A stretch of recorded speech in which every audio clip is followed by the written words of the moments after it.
शरदचंद्र पवार पक्षाचे आमदार आणि नेते सगळ्यांचं स्वागत। मी पहिल्यांदा शेळकेंकडे जातो, त्यानंतर झगड्यांकडे जाईन। शेळकेजी, माझा पहिला प्रश्न आहे, तुम्ही स्थानिक आहात, तुमचं पहिलं विश्लेषण काय की कशामुळे झालं असेल? आमच्या प्रतिक्रियांमध्ये येत आहेत, लोक म्हणतात लोकांच्या चुका आहेत, प्रशासनाने लक्ष दिलं नाही, नुसतं बोर्ड लावून काय होतंय? तुमचं काय आकलन आहे याबाबतीत?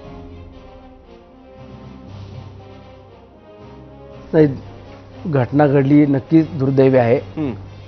परंतु मी कालही सांगितलं, आजही आपल्या माध्यमातून सर्वांना सांगू इच्छितो की ज्या पुलाची उभारणी केली होती तो पूल तिथल्या स्थानिक शेतकऱ्यांना पायी मार्ग किंवा पादचारी पूल म्हणून त्या पुलाची उभारणी केलेली होती।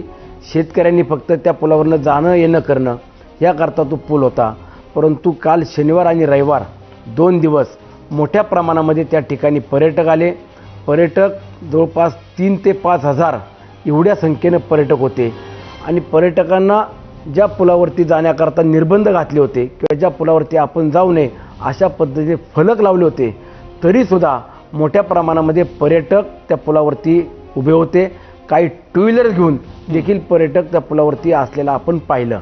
आणि ज्या पुलाला कमकुवत आहे किंवा जो पूल आपल्याला वापरासाठी नाही आहे हे सांगितलं जाते, त्या पुलावरती एवढ्या मोठ्या संख्येनं जर पर्यटक गेले नसते तर ही दुर्दैवी घटना घडली नसती।